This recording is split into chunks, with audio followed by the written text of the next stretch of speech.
Hi everybody, I'm Bree the Plant Lady. Hello. And today I have a very, very special honor of being back at the Sabio's amazing garden. Are you Yes. still calling it garden? It's the garden. Got the sign still. I know I said this last year. You have the best garden in our entire region. Well, thank you. He does. Okay. So, I'll just accept that for now. without further ado, I'm getting off the video and you're gonna tour us around. Okay. All right. So this bed the bed's not new, but it's gone through a big redesign. There was a green giant on this side as well, Arborvitae's green giant. I didn't mind it. Gave it a nice stately look, but it was eventually became too big of a plant. I didn't mind maintaining for a while. It takes pruning fine, but it really wants to be 80, 100 plus feet. Plus the one that was here just kept wanting to get bigger, and so it was in the driveway, and when you couldn't prune just one side.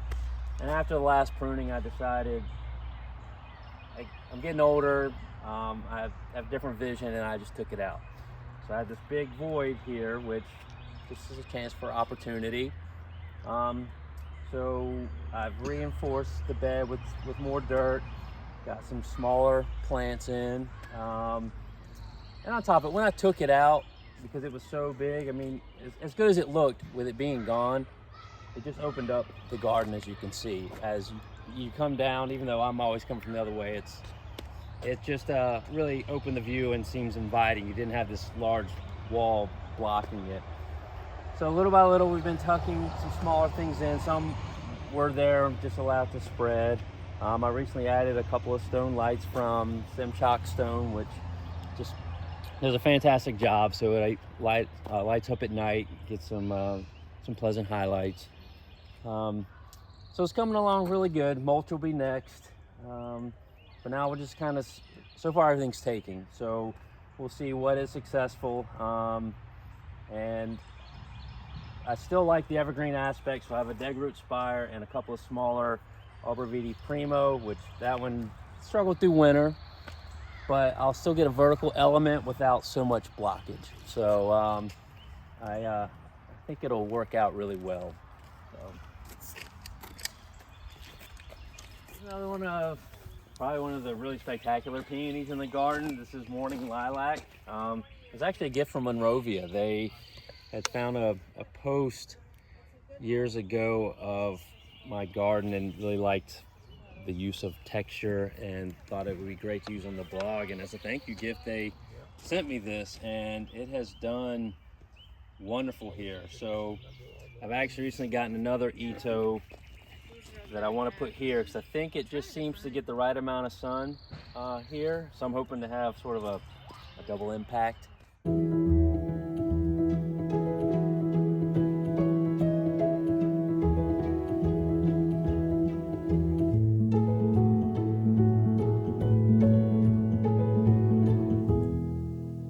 Because I like the kind of cool effect of this corner,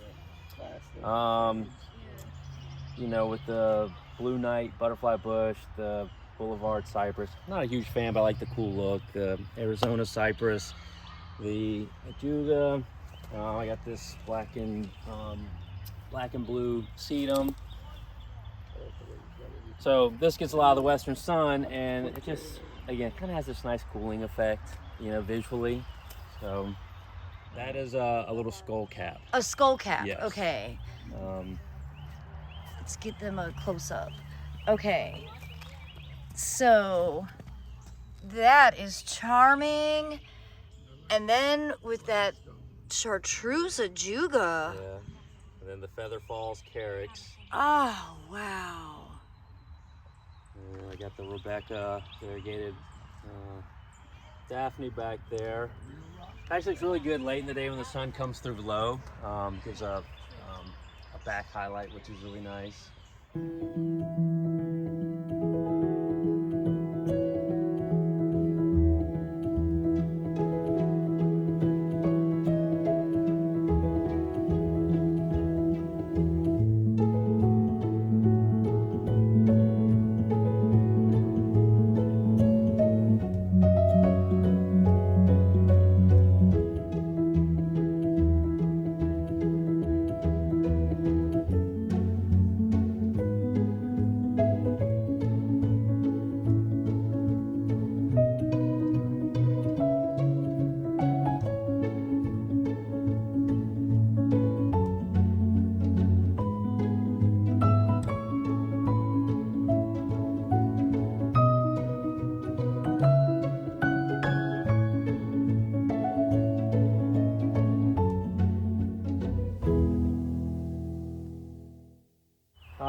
So here is a native pinkster azalea.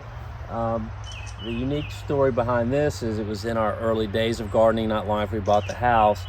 My sister had a house a few miles up the road, and they were still doing construction towards part of the neighborhood, and we were just sort of wandering in her backyard, went a little out of bounds, and this was growing right on the edge of where they had cleared some land. And at the time I figured, well, I mean, someone owns it, but it probably didn't think that big a deal, as well as the threat seemed that it was probably going to get killed. So we dug it up. At the time it was a couple of branches, maybe 36 inches tall. Brought it here, still no gardening experience. So let's just stick it right here. And it's done awesome. I mean, 20 years later. It gets better and better. It looks so good with the orangeola, Japanese maple. You get the early morning sun, so it gets probably just what it needs without burning. You know, nice highlights, easy to see from the house. So this is the Kerguelen camellia. We got at Camellia Forest years ago. Actually, I think when you were still there, towards the end of your stint there. I really like it. I know the variegation on the leaves maybe is not as striking as expected, but I still get it. But the blooms are spectacular. But this season, I'm going to assume maybe because it's maybe been a fairly mild winter for the most part, outside of the week of Christmas with the super freeze, it has bloomed. Even when it freezes, drops, bloomed. And this, I think this is probably around the 5th flush this season. I would normally expect it to have been done now, but again, from the windows morning, I'm like, still got a good substantial bloom. Bloom's coming still. I mean, Well, and you met Peter now. Yes. On Saturday at the party. Kerguelen is why I met Peter. Oh. So this plant is actually like really important Small world. in the friendship stories. The little the degrees of separation aren't that far. Exactly. Yes. And for those of you who don't know, this is a variegated sport from Nuccio's Cameo, which is Nuccio's Cameo is definitely one of the best. We have that back there. Yeah. So I did not know that, so it's good to know. So, but I love this. Even though the variegation is not heavily striking, but it lightens up this whole corner, as you can see. That's been sort of my effort, you know, with the Rebecca, the Limbata, the Kerguelen, the variegated anise. Which, by the way, everybody, these are spectacular plants. And their foliage smells great, but their flowers smell terrible. They do. They are in full bloom right now.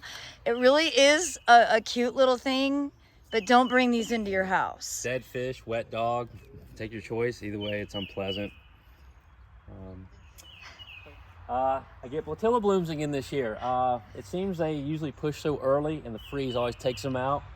It's a cool plant with the strappy leaves on its own, but you know, to get blooms is the bonus. It's extra bonus for me because it seems I only get it every so often. And this is 2 years in a row. No, I didn't get them last year. I got them the year before. Okay. And look at the Calycanthus. Yeah. So, wow. It's a nice little magical Kambajamba here, you know. And your Kamagata, bleeding heart. Yeah. The snow angel hellebore. It's a visual delight. Well, that was my hope, and I think we got it. But wait. First of all, you still have open blooms. Yes, I do. It is held on very long this year. The Holy Grail of Edgeworthia. Do you call it Akabono or Red Dragon? I say Akabono. Akabono, me too. And this is gorgeous. Madam Butterfly. Yeah. That iridescent. Yeah. It looks really good with the Spanish bluebells. Yes. Even the fiddleheads of the ferns. They're starting to fade, but it just is a nice combination, especially in the low light of like late afternoon or early evening. It's pretty exciting. I think this was a giveaway from J.C. Rawson years ago when we were, you know, actively trying to get stuff to get in the garden. I've got the tag inside, but it offers a wonderful scent as you walk back. But being kind of hidden, it takes a moment where you're like, what is that? you know, you come around, you're like, okay. And it's nice. You get the one like face level. Yes. So, and it's gotten stronger as we've leaned out the woods and gotten the, you know, the vines and the sickly trees out. We get this great filtered light that is giving me a little more success now back here, because this hill is really tough. In fact, this face we're looking at is probably the hardest, but again, you know, I'm a big Daphne guy. I've been very fortunate that they like it here. So I have a hill full just right here. So they've all done well, but I'm getting a lot more success back here since we put in the work to get it sort of manageable. But it's such a dry slope.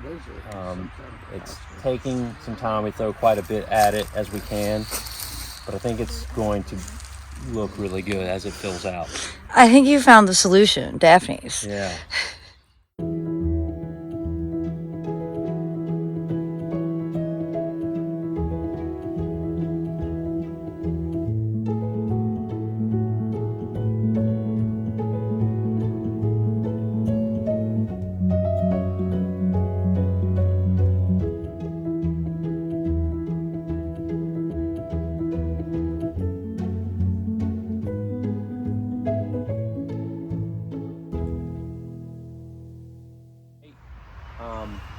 We never get quite as white as foliage as you see in the Pacific Northwest, but I'm certainly having a good year this year. But the idea was to stagger these after I rescued them from Aaron's place. And I thought visually it would give me the effect of floating clouds, and now they're starting to get full heads, and certainly under the highlights of the sun, it looks like it's kind of coming to fruition. Blue light. Yeah, this is blue light. Pretty good here. Oh. I need to free that one bloom up there. I need to figure out a better trellis system here. To be honest with you, throwing Clematis in a dry upper woodland, but I do get sun, it seemed kind of foolish.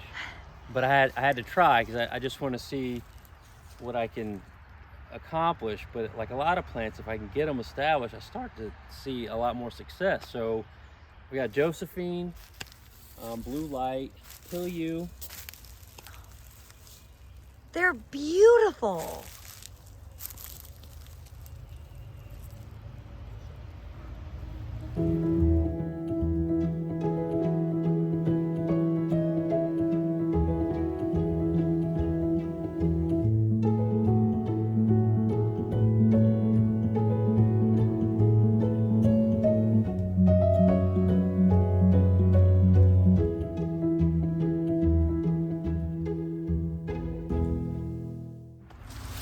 Mukiyama, Emperor One, Coral Bark, Ordono Nishiki, Amber Ghost, Kaiohime, Waterfall, Peaches and Cream, Lemon Lime Lace.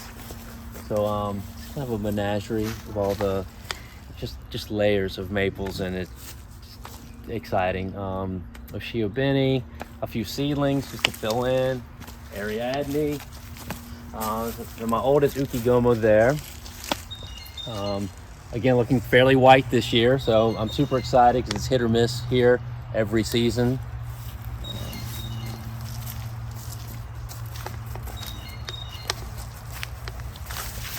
It is remarkable, the color and texture, just, from a collection. The sad part is that the camera lens doesn't discern it like our eye does. Oh, yeah. So it's, it's like, oh, people should see this. I'm going to take a picture, and you look at it and it just looks like a mess. Well, it is kind of a mess, but it's a beautiful mess. But with your eyes, it's stunning. With the camera lens just doesn't quite do the whole depth thing. And Yuri Jaime, Katsura Pieris is putting on its display. The leaves are way better than the blooms when it pushes this spring foliage, the deep wine. This is another great maple. It's elm wood. It's heavily reticulated with like a a rosy overcast when it emerges. I don't really want any more fence here, but I have these two and I have another small one at the end. So my idea is to eventually have what I call the Elmwood wall. So bright yellow in fall, but the spring display is definitely very stunning. I mean, with this articulation and like dusty rose on it. The Azalea Midnight Flare is about to open, which is probably one of the darkest and at times almost black looking blooms, and these two look so good together. That's beautiful.